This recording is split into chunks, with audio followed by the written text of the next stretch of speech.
Close Hurricane Maria survivor Norma Navarro Ortiz seeks temporary refuge with her 2 grandchildren with family in Hackensack. Ortiz is sending supplies to family in Puerto Rico and plans to return later this month. Amy Newman NorthJersey.com Octavio Mato Sr. spent 10 days without taking his daily insulin after Hurricane Maria slammed into Puerto Rico. Patricia Rodriguez had moved to the northern coast of Puerto Rico just months ago, looking for work. Odalis Cordero and her 10-year-old brother, Alexander Day, fled the island after the storm, realizing it was no longer safe to stay. All have wound up in New Jersey, part of a continuing and growing exodus from Puerto Rico and the U.S. Virgin Islands, territories devastated by consecutive powerful hurricanes that toppled buildings, uprooted trees, and killed at least 48 people. Much of Puerto Rico remains without power, clean water and easy access to supplies, forcing many to make the difficult decision to abandon the Caribbean island for the mainland.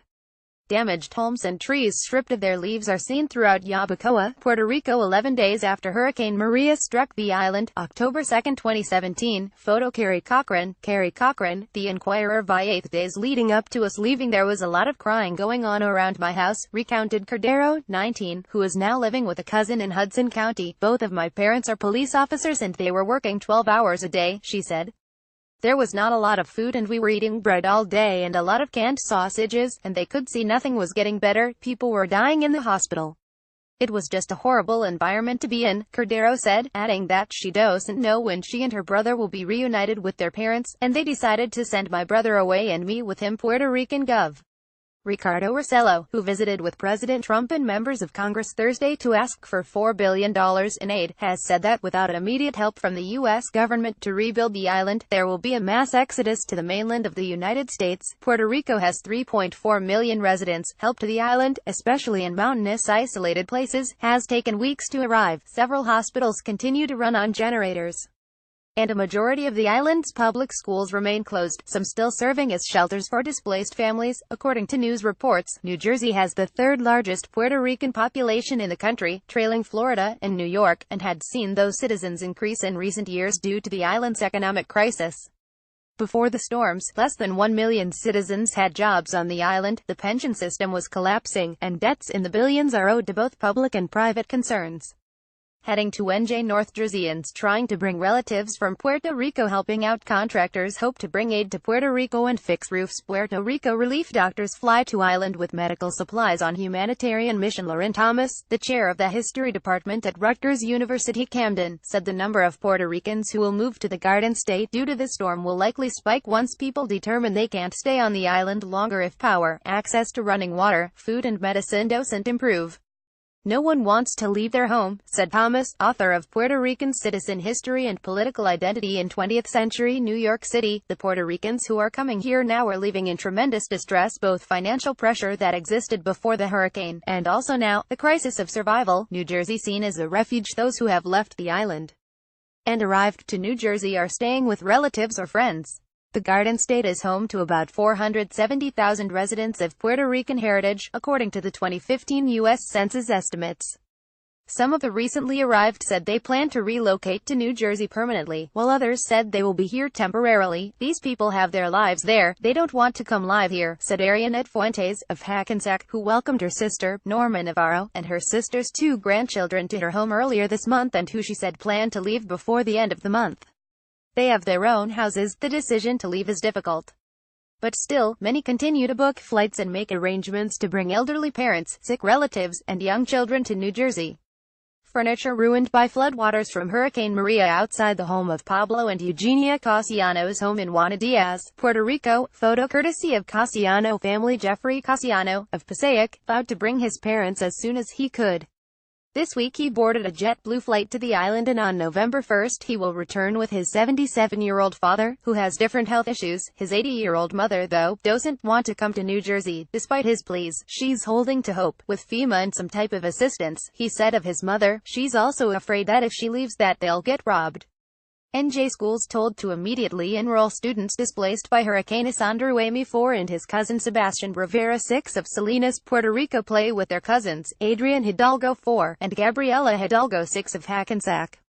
Norma Navarro Ortiz of Salinas, Puerto Rico brought her grandchildren, Rivera and Amy, to stay with her sister, Arianette Fuentes, in Hackensack Pastorance Maria.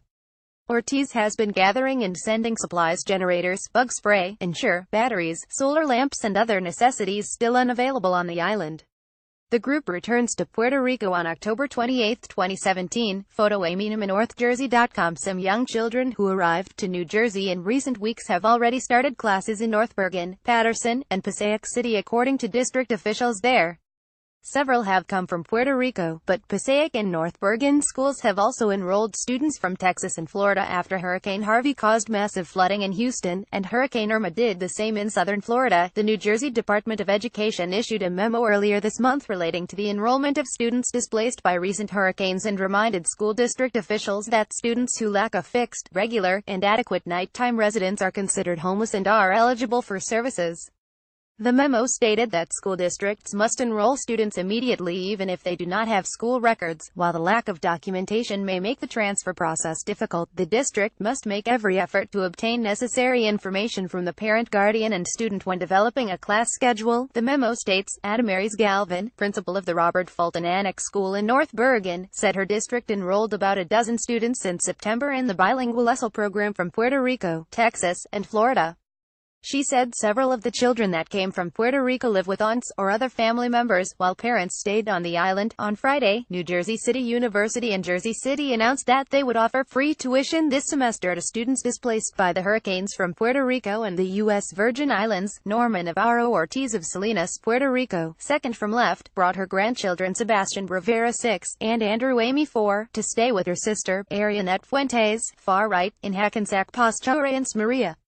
Ortiz has been gathering and sending supplies, generators, bug spray, ensure, batteries, solar lamps and other necessities still unavailable on the island. Photo NorthJersey.com. Navarro, who is living with her sister in Hackensack, arrived on October 5 with 10 children in tow, including her 2 grandsons, Sebastian Rivera, 6, and Andrew Amy, 4. The others were children of friends and neighbors who asked that she bring them to New Jersey for a few weeks until things improved, Fuentes said. Fuentes said her sister and all the children will return to Puerto Rico. Navarro said if the situation on the island doesn't improve in coming weeks, then she will ask her son and daughter permission to bring the young boys back and enroll them in school here. But she said she's hopeful that the boys will be soon able to return to their school in Puerto Rico. Cousins Sebastian Rivera 6, and Andrew Amy 4, of Salinas, Puerto Rico, are staying with their aunt Arianet Fuentes in Hackensack Pastorance Maria. The boys are playing with their cousins and able to act like children, unlike in the weeks in Puerto Rico after the storm. Photo NorthJersey.com. Meanwhile, since her arrival, Navarro and Fuentes have been buying and shipping to Puerto Rico batteries, lanterns, extension cords, battery-operated fans, and packs of the nutrition drink, Ensure, as well as other supplies that they can't easily get on the island. They have also bought generators that they sent via UPS in the hopes that the items will be there when Navarro returns. That is the only thing we feel that we can do here to help, said Fuentes, a teacher in Passaic. Odaliz Cordero, and brother Alexander Dea. Cordero said she has no plans to register her younger brother Alexander Dea in public schools in New Jersey. She said her parents would reassess the situation later in the month, and said if they remain after November 1, they might go to Maryland and live with relatives there. We don't know when things are going to get better, and when our parents are going to say it's okay to go back. We have no idea when we are going to finally get to go home, she said. Cordero said that scores of trees fell in Guayama, where she lives, and she is not sure when her brother will be able to resume classes. I think the classrooms were flooded, and it was a mess, she said. Cordero said she has also been unable to reach her professors at the Instituto Tecnológico de Puerto Rico, where she is a first-year student studying business administration. I don't know when classes are going to start up again, she said. She said her parents keep her updated on progress in Guayama, but she said she's disappointed with the information she has received. They say everything is exactly as we left it. People from the community were cleaning up the streets, and they said no one has come and picked up what was cleared, she said. I know my parents have no power, and they are barely even eating. They are having bread, and I don't know when they actually had meat for dinner. Cordero said she's hopeful that she will be able to return to the island in mid-November, but she knows much more needs to be done. Things are bad, and people are dying, so things are really bad, and it's been weeks, she said. It's still really bad, and we need all the help that we can get. Patricia Rodriguez, who recently moved back to New Jersey from Puerto Rico after Hurricane Maria, is now looking for a job in the Garden State where she plans to stay. Photo courtesy of Patricia Rodriguez. Rodriguez graduated from Rutgers University in May. and went back to Puerto Rico, where she had hoped to land a job and be able to rent an apartment in Viejo San Juan or Santurce, a town that in recent years has attracted young professionals. But she said after Hurricane Maria swept through her neighborhood, she immediately noticed the massive destruction it had left behind. For days, she said, she and her family collected rainwater to wash dishes and clothes, and water from roof gutters to flush the toilet.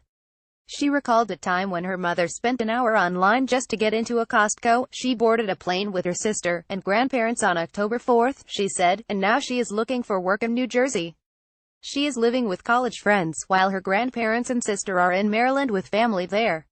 She said her grandfather, who has a law practice, and grandmother want to return to the island in a few weeks. Right now I just need any job to keep me in New Jersey, said Rodriguez, who currently works as a volunteer with Undocu Jersey. I really want a position at a university, Octavio Matos Sr. Matos, a 71-year-old grandfather who is living with his daughter Anna Matos in Wallington, said that he never expected that the hurricane would leave him without his medications. Matos had gone to Puerto Rico weeks before and rented a studio apartment with plans to possibly relocate there after living in New Jersey for decades. The island is where his 94-year-old mother and younger brother live. Close. Octavio Matos, a Puerto Rican man, talks about returning to Wallington after Hurricane Maria. Vural Floresca NorthJersey.com. But the hurricane left him without electricity, and that led him to run out of insulin after several doses went bad in the heat. His son and daughters who live in the United States couldn't reach him for days and worried about his safety, so his son, Octavio Pito Matos of Norwood, booked a flight and went to get him. I couldn't stay anymore. I wasn't running out of Puerto Rico. I love Puerto Rico, but I had to think of my health, said Matos, who has a pacemaker and takes medicine for high blood pressure also. They say Puerto Ricans are running out, he said. It's just they don't have food, they don't have water, they don't have nothing in there. It's hard for them to find food. There is no money. That's the way we are living, but we are going back. I'm sure of that. Matos though said he will go back to visit, but will continue to live in the States. I changed my mind, he said. Read or share this story https://njersey.co2 Ickford.